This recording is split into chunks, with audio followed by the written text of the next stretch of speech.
What scary gut feeling did you have that turned out to be true? 1. I was watching a movie with my roommate on a hot summer night. In an instant, I went from feeling completely relaxed to hyper alert. I had one thought in my head: close your bedroom window.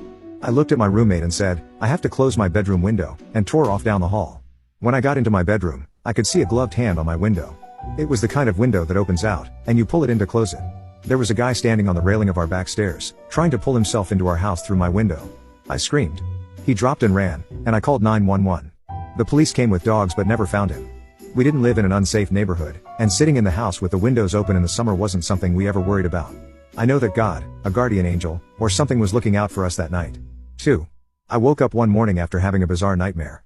I dreamt that I called my boss and told him my youngest son was going to die. My son was only 10 days old at the time, a perfectly healthy, beautiful little baby boy. When I woke up, I felt nauseous from the dream and experienced the worst anxiety I've ever had. I knew intuitively that something was wrong with my son. He didn't show any rare signs or specific symptoms. The only thing that was odd was that he slept a bit heavier than usual that night. I couldn't ignore my anxiety. I checked his temperature and was shocked when it showed 35.1 degrees Celsius. I immediately took him to the ER and soon found out that an enterovirus, a normal winter season virus that gives you a cold, had affected his heart. The room was soon filled with doctors, and my husband and I were asked to leave. 12 hours later, the doctors informed us that the virus had caused our healthy baby serious heart failure, dilated cardiomyopathy, and myocarditis, and that he probably wouldn't make it. They called a priest, and the rest is a blur to me. Our baby was put into a coma on a respirator and was going to be placed on an ECMO, extracorporeal membrane oxygenation, machine. We were transferred to the ICU for infants. After 2 months in the ICU, he suddenly improved. The doctors told us that almost no children survive this virus on the heart because there are no obvious or clear signs, so the parents don't realize something is wrong. They also said that what he survived was theoretically impossible considering how ill he was. They asked me what caused us to seek help, and I told them about my dream.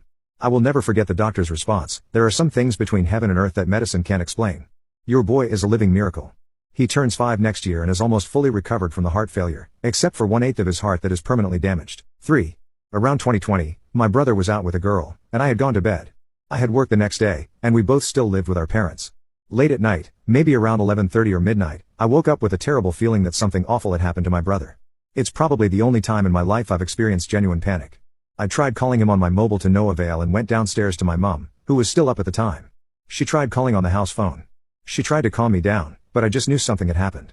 As it turned out, his phone was on silent, and he had taken this girl for a drive. She had just started taking lessons, and he let her drive his car. During the drive, she lost control, and they narrowly avoided a collision. Thankfully, they were both fine, though very shaken, and my brother drove from that point on. Somehow, my out-of-nowhere gut feeling mirrored my brother's life flashing before his eyes.